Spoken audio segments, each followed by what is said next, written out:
Hey y'all, I'm Westafer. I am one of the attending faculty at UMass Baystate. I am also a podcaster over at Foamcast. In my spare time, I'm just kidding, it's my full-time job. I do research, implementation science, and pulmonary embolism, but my major passion is trying to keep people up to date with evidence-based medicine, which is essentially what implementation science is. And ever since March, since COVID, you may have heard of it, this has been like a full-time job, mostly because the evidence, it's either not there or it changes every day, which is exactly what we're going to talk about right now. Right now is sort of a COVID-19 status update. And this is because January 21st, 2020 was the first case diagnosed in the United States of COVID-19. Now it's August 31st, 2020, and there have been greater than 183,000 deaths within the United States secondary to COVID-19. Over 7 months have elapsed. So what do we know now? We've got a cure. We know how to diagnose these patients. We have vaccines and treatment. No, I'm just kidding. There's a lot we don't know about COVID-19 and SARS-CoV-2. We're still figuring a lot out, and it seems like a lot of time has elapsed. So we're going to go through some of these things: transmission, diagnostic, some treatment, and some risk stratification and disposition of these patients. A lot of this stuff is probably going to change. So if it contradicts something published later, not my fault. No, I'm just kidding. Just know that these things change all the time. And this is what we have, the best snapshot at this moment. Transmission. This is not a controversial one at all. Just kidding. People think that SARS-CoV-2 is transmitted droplet, airborne, or fomite. So droplets, somebody sneezes or coughs and you put it in a mucosal membrane. Toddlers are great at this. Airborne, it's sort of aerosolized. These small droplets evaporate up into the air. And fomite is you're just not washing your hands. You're touching something where somebody just sneezed and then you're rubbing your eyes. And this is controversial because it depends on how seriously we take this, what kind of precautions we put patients on in the hospital. And ever since the beginning, the mantra has sort of been SARS-CoV-2 is transmitted via droplet, and specifically via large droplet. 5 micrometers, 10 micrometers, 60 micrometers. The definition here, it's not very consistent, but the thought is that what happens is somebody coughs or sneezes, and then it goes into somebody else's eyes, nose, mouth. It goes into one of their mucosal membranes and infects them there.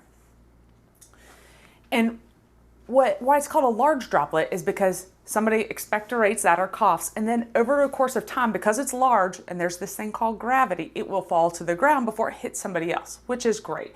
It also may be an advantage of being a very tall person, is that it may not come into contact with your face at all, which is wonderful. The question is we've had this thing about 6 meters apart, 3 meters apart, 3 feet apart, 6 feet apart. What amount of distance do we need to have to where a large droplet can't infect or expose somebody else? And the thing is, we don't know. People cite this 6 feet, but really it's not based on much evidence. It's based on a very old study, and people have modeled this. They've done predictive modeling. The numbers are all over the board as to how far large droplets can travel before they hit the ground. We don't know. What we do know is that the further you are away from somebody, the less likely you are to get hit with that, which is kind of common sense. The closer you are, the more likely. So stay as far away as possible. Don't get too close. That's what we know about large droplet transmission.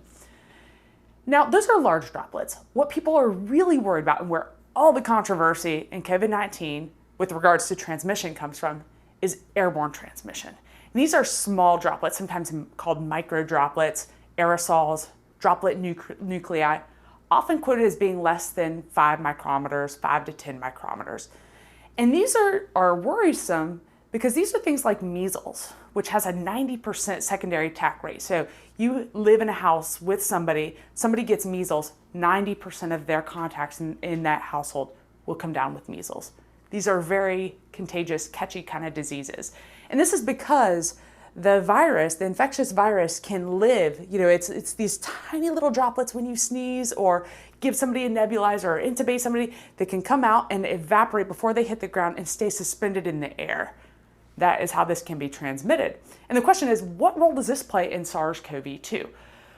Part of the problem here that's driving a lot of some of the discrepancies in what we see with how SARS-CoV-2 has been transmitted is because it's like a completely artificial dichotomy between large droplet and small droplet. Like, that's not a thing. What happens is there are droplets that range in all kinds of sizes. Some of them are small, Some of them are teeny tiny, some of them are microscopic, some of them are ginormous, and some of them are just sort of medium size.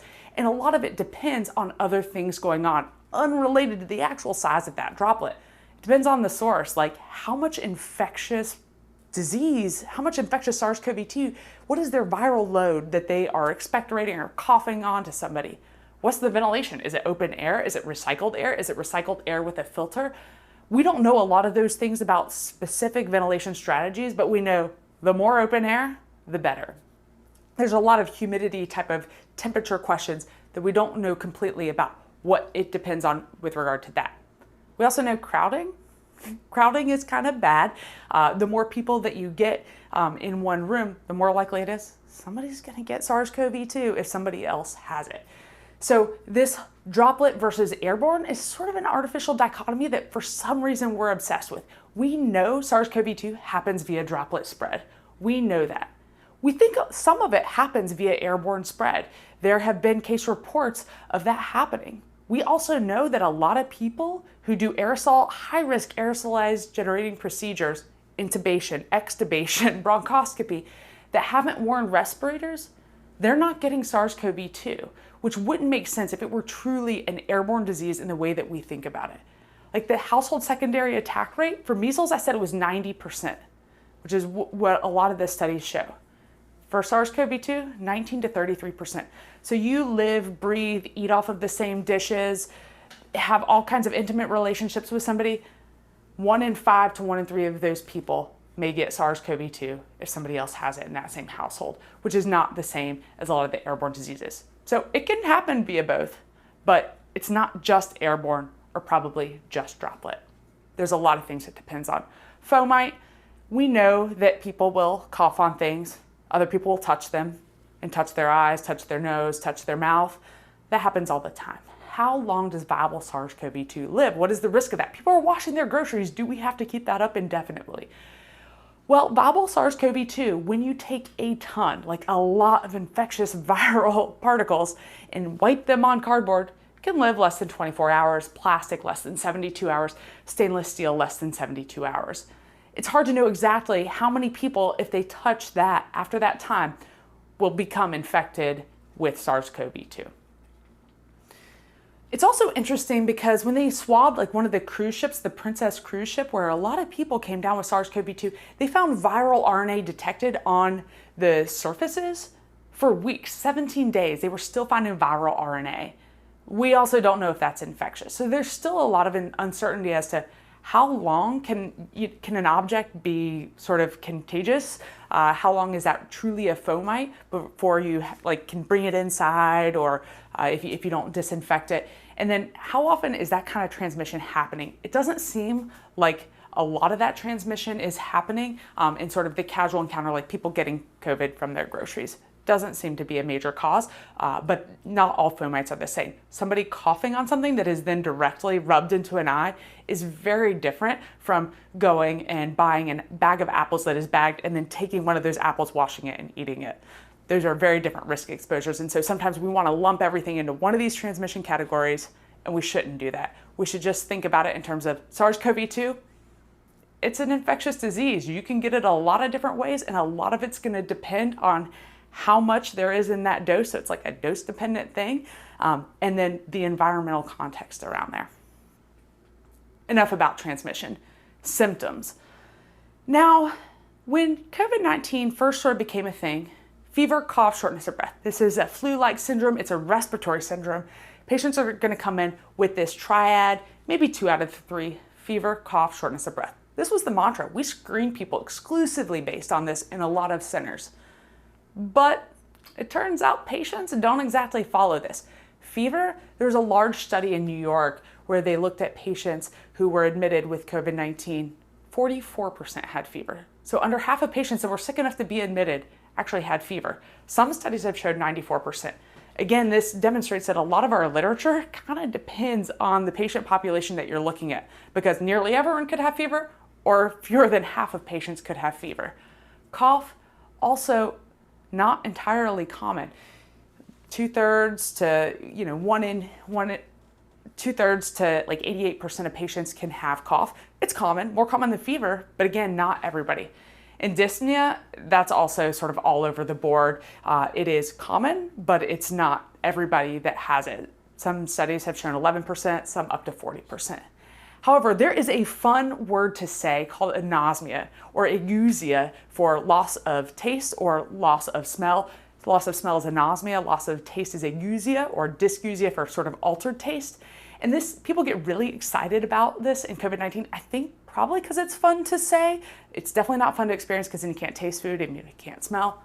But it's also cool because this is not something we ask our patients about, but we have started because this is fairly specific for COVID-19, at least with regards to our current prevalence. When you're seeing a lot of patients with COVID-19, a lot of them will have this. And it turns out some patients, this may be their only symptom is, I can't smell anything, I can't taste anything. And it's not clear exactly why that happens, but it is one interesting thing that is fairly specific for COVID-19. GI symptoms are also fairly common. Some studies have shown 5%. Most of those were out of China. In the United States, a lot of the studies are more like 24% of patients are having nausea, vomiting, diarrhea. It might look like a diverticulitis, but if you're seeing a lot of COVID, it very well may be COVID. So it's one of those things to kind of think about. Other things have emerged, and we're not clear exactly what of these are sort of post-infectious complications versus what's manifested as part of that acute COVID-19. And this is thrombosis and neurologic issues, strokes, venous thromboembolism, arterial embolism, or sort of encephalopathic presentations. These can also be presentations of COVID-19. So we know COVID-19 symptoms, they're broad. We also know that some patients are like asymptomatic. Asymptomatic transmission does happen, and it's estimated that 10 to 17% of patients with COVID-19 don't have symptoms. In some of the studies, that percentage is even higher, but a lot of those patients were actually pre-symptomatic. So at the time when they were swabbed, they're like, yeah, I don't have symptoms. Oh my gosh, I'm positive. And then 2 days later, they got fevers, cough, dyspnea. So asymptomatic transmission does happen, which is really important for the spread of the disease and understanding why it has sort of spread like wildfire. So trying to make sense of like picturing COVID-19, how does it exactly happen? How do we identify these patients and sort of piece everything together? The incubation period, about T-5 days from when the patient gets symptomatic, if they are going to get symptomatic. And looking at sort of the classic symptoms of fever, cough, dyspnea, it's really, if that's a day one of where patients are symptomatic, if we count that as day one, it can last almost 2 weeks for fever, cough. It can last much longer, several weeks, and shortness of breath even longer. Shortness of breath often happens a little bit later, day 7, day 8. So it starts fever, cough, and then the patient will become dyspneic. And what happens after that, and again, not every patient becomes dyspneic, but what happens after that, especially in those dyspneic patients, is the bad stuff. It's day 8, 9, 10, when patients get super sick if they're gonna get sick. That's sort of the classic time. People are getting sort of this sepsis type picture. They're getting acute respiratory distress syndrome. They're being admitted to the ICU. Typically, it is in that time frame. Just because somebody looks good on day 5, it may be because they're not at that day 8, 9, 10 yet. So a lot of that happens later on. We also know that people shed the virus for insanely long periods of time. Some people shed virus for like 3 months. Often it's like 42 days. We don't know what this means with regard to transmission. It's thought that you may be shedding for 3 months, but you're not actively infecting people 3 months later. There's a lot we don't know on exactly when that happens. We also know there's this thing called the long haul. So I said that, yeah, the cough may last 2-3 weeks, dyspnea may last 2 weeks, but some patients are going to have symptoms a lot longer than this. And this is something that we don't really think about. We see a patient, they've got fever, cough, shortness of breath, they look okay, you'll feel better soon, here's your work note, self-isolate, all of these things. I got nothing really to offer you, go home. We may not tell them that they may have symptoms for more than 2 months. And the common symptoms are things like fatigue and dyspnea. So they may feel dyspneic even though their SATs look fine for a couple months. Same sort of thing, they may just feel fatigued. And this is a viral illness, and we know that sometimes that happens. And these numbers are specifically from post-ICU patients, not the patient I just talked about, but this has been described in both types of populations. So just something to know about if somebody is perpetually dyspneic, perpetually fatigued, you evaluate them for other things, but this also may be what's called the long haul. All right, that's how patients kind of present and a little bit about their course. But you also have to kind of diagnose it. We do a lot of diagnoses based on sort of those clinical symptoms, but I already told you it's not perfect. Asymptomatic patients, how do we diagnose them? The common thing that we do is RT-PCR, so polymerase chain reaction. I mean, we don't actually do the polymerase chain reaction. We ask somebody to swab the patient, and there are three major ways that this happens. The nasopharyngeal swab, so that's like the torture swab that goes all the way back to about the occipital lobe and samples that. It doesn't actually go back there, but it goes really deep and is uncomfortable. There's the nasal swab, which goes about 1 centimeter in, kind of tickles, may make you sneeze or tear up, but it's not that uncomfortable. And then there's the oral swab. So if I were a patient, I would definitely want the oral swab. The question is, what do we know about how these perform and their utility? Well, the nasopharyngeal swab is the most sensitive. The sensitivity, though, it's not perfect. It's in the 80-ish% range. You may look at a package insert and be like, nope, it says 97%. This study also says 97%. But the problem is a lot of those are comparing it to other nasopharyngeal swabs, not a gold standard. This is kind of a problem because we don't have a perfect gold standard for SARS-CoV-2 for COVID-19. In some studies, it's CT scan. These numbers are pulled from when they did a bronchoalveolar lavage, and they bronched people and they took samples in the lungs. They swabbed people. They took them from multiple sources. 93% of them had them in the bronchial lavage, but not that many from the nasopharyngeal swab. The sensitivity was in the upper 70s, 80% range. So just something to think about here. The sensitivity may be quoted as higher, but it's actually in the 80-ish percentile range. So it's the most sensitive. It's also the most uncomfortable. So it'd be nice if we had something else to do for these patients. So the sensitivities of nasal is a little bit better than nasopharyngeal. It's in the 75-ish% range. The oral, 54% is sort of where the best evidence looks. So if you detect it, great. These tests are great. They're specific. They're not sensitive. So if you find SARS-CoV-2 on that oral swab, sure. But if you think they have SARS-CoV-2 and that oral swab is negative, you can't trust that. You got to do some further testing for that patient or just presume them as positive. So these tests are going to have different utility based on how they're being used and what you're looking for with them, because the specificity of all of them are good. Sensitivity varies widely and overall isn't that impressive. But what everyone is hyped about is antibodies. Like PCR, that's old news. I want the antibodies. I want to know, did I have it? Because I got sick last winter. I'm sure it wasn't just the flu or that other coronavirus. Was it actually COVID-19? I'm sure I had it. I know I did. And so people are like clamoring for antibodies. And thinking back to like sort of immunology, what happens first is like you have your incubation period, then you get sick, obviously. Or maybe you didn't even get sick, you just had the asymptomatic infection. Your humoral response, you get IgM. And that happens about 12 days is the average seroconversion for SARS-CoV-2. So from time of incubation to actually getting it, 12 days, you turn seropositive for IgM. And then you get better, hopefully. And that is typically when the IgG really comes about. And some people, like, they have a longer course. They may be hospitalized in the ICU. They may not have true convalescence, but that's when IgG comes into play. And that's later on. We also don't know how long it sticks around at this point. That's something that we're trying to track. Typically, the average time that turns positive is about 2 weeks.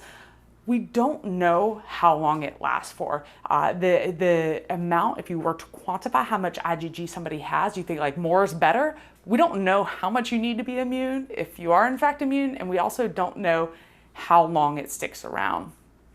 There was a study in the New England Journal of Medicine, and what this is a plot of antibodies in one patient, and they had multiple tests over time. And so their first test is over on the left of that screen, and it's, higher numbers better. So it's high on that chart as it is. And then on the right, they had 2 to 3 tests over time. And then their number at the end of the study is sort of where that line trends down to. And you can see that overall, if you were to sort of average all these lines, the trend is going down, which doesn't look good. But we don't know how much do you need. Like, we don't have a number of antibodies. How much antibody do you need? I don't know. But you can also see that some of these actually go up And so we don't know, again, what happens to patients in terms of who mounts these responses, who's going up, who's going down, and what actually confers immunity. So antibodies for SARS-CoV-2, unclear duration of immunity or how much is actually conferred. And another important point here that I'm going to get into just a little bit, the performance depends on the prevalence of COVID-19. So one of the common quick antibody tests is called Lateral Flow. The ELISA and the CLIA tests perform a little bit better, so it's important to know what antibody test is, if you're ordering one or you're getting your own, that's happening. And that's because if you are in a high prevalence place where you have 50% of people in your area have COVID-19, only 3% of the tests that you get that say this person had SARS-CoV-2 are going to be false positive, which is great. 3% is still some. But if only 1 in 5, which is still a lot, 20% of the people in your community have SARS-CoV-2, that number is 13%. Like over 1 in 10 are actually false positives. Now, if you have 5% prevalence, and currently in Massachusetts, it's under 2% prevalence. If you have under 5% prevalence, that false positive with this type of antibody test jumps up to over 1 in 3, which is not that great. So it's important to know what kind of antibody test you have, especially if it's a lateral flow, and think about your prevalence when you're trying to think, is the antibody test going to actually be useful? Antibody test, it's interesting. We all kind of want to know if we're immune, but in terms of what it actually means for us, we just don't know right now. But there's another new player on the block, and that's the antigen testing for SARS-CoV-2. This is cool because it's typically just like a little saliva swab, and it's quick, like turnaround time, 15 minutes. And you can get it for $5 a test. Abbott is marketing one right now. $5, you can know if you have SARS-CoV-2. And their advertising is looking really great. 97.1% sensitive, also not necessarily compared to a great gold standard. It may be a faulty gold standard here. But antigen testing for SARS-CoV-2, the lower bound of that 95% confidence interval is 85%. So you could still have a large number of false negatives if the prevalence is depending on the prevalence in your area based on that. So it's promising, it looks good, especially for mass testing. If you're trying to test everyone to go back to school or reopen something, this could be really useful. But if you suspect SARS-CoV-2, like any of these diagnostic tests, just a negative test is probably not going to be enough if you really think they might have COVID-19. All right, you probably already knew exactly what patients with COVID-19 look like and how to diagnose them. What about treatment? This is something that has definitely evolved over the past 7 months. We know a lot more now than we did, especially the respiratory management, because these patients, what we've known is they can decompensate pretty quickly, and resuscitating these patients is important. So our initial paradigm was we're going to intubate these patients early. It's for their sake and for our sake, because I don't want COVID-19. And, if we mess around with high flow nasal cannula or non-invasive, we're going to get it. The other thing is that we were told, nah, these patients, they do not do well in these modalities. They're just going to have to be intubated. And so we intubated patients, and that did not turn out well. So what we know now is that protocols involving some form of oxygen, whether it's high flow, maybe even non-invasive, or maybe other sort of high flow oxygen delivery devices that are, non-rebreather masks, Venturi masks, oxymizers, or just your high flow nasal cannula that's humidified. Those are being widely used. Also, self-proning, which is adult tummy time, is something that has been used to help recruit issues. We've prone people in ICUs for years, and it scares us because they're hooked up and they're paralyzed and sedated, and one of 50 tubes they're connected to could get disconnected. And if it's the rectal tube, you're in deep. Just kidding. But we found that these can really help save lives. And what we learned is that the vent courses are long, and these vary because, again, if you intubate a 40-year-old healthy person just because they have a low oxygen saturation and they have no comorbidities, they're going to do really well. So the mortality is varied from 16% to 50%. But it's important to know that the vent courses can also be long, and intubating anybody that doesn't need to be intubated is bad. We've also learned that high-flow nasal cannula is not as risky as we thought it was. They've done studies of, a small study, three people, they looked for aerosolized particles, and they found that compared with just regular talking with regular nasal cannula, there's no increase in aerosolized particles with high-flow nasal cannula. We also have experience, so non-COVID literature, how we manage respiratory failure for quite some time is starting with non-invasive modalities. We do not intubate everybody with a low O2 sat when they first come in. We try things like oxygen. And so we've learned that we, in fact, should routinely care for these patients as we might normally do. Now, what about actual medications treating these patients? There are a lot of things that people have proposed. Hydroxychloroquine, antivirals, remdesivir, convalescent plasma, interleukin-6 inhibitors, steroids, zinc, antihelminthics like ivermectin, antihistamines. What we know is some of them have been found to really not be consistently effective. Hydroxychloroquine and antivirals. Remdesivir, convalescent plasma, not sure. Steroids, those can save lives in hospitalized patients. Everything else, still, nobody's really produced any good literature on. Remdesivir has been highly marketed, and it's because intellectually it sounds like it would work. It inhibits RNA-dependent viral RNA polymerase. It's going to stop that virus right there. And there's been a signal of benefit in retrospective studies. Sorry, my slides are a little bit messed up here. Remdesivir, I'll get back to that one. Hydroxychloroquine is the one that was initially hyped, and a lot of this sort of was political more than scientific. From a scientific evidence-based standpoint, there was a signal of benefit in retrospective studies, but we know better. When you have randomized controlled trials that investigate a therapy and they're not shown effective, the retrospective studies don't really count in those patients. And part of this is because in retrospective studies, you're probably giving that med to different patients, and there may be multiple confounders there. Those patients are probably different than the ones that you're not giving the med that you believe in to. Back to remdesivir. It looks really good. It's an viral RNA. It inhibits viral RNA polymerase, but inconsistent performance. It's sort of been pushed on us a little bit in hospitalized patients, but the performance has been kind of variable between studies. There's been no consistent mortality benefit. And in some studies, it may be because the studies were stopped too early and we just don't know. But there's not been a clear sign that it saves lives in any of these trials. There's nothing out there that says that it does. It may decrease the time to recovery, so it may save a couple of days in the hospital or a couple of days of patients feeling better. And this was in a randomized controlled trial.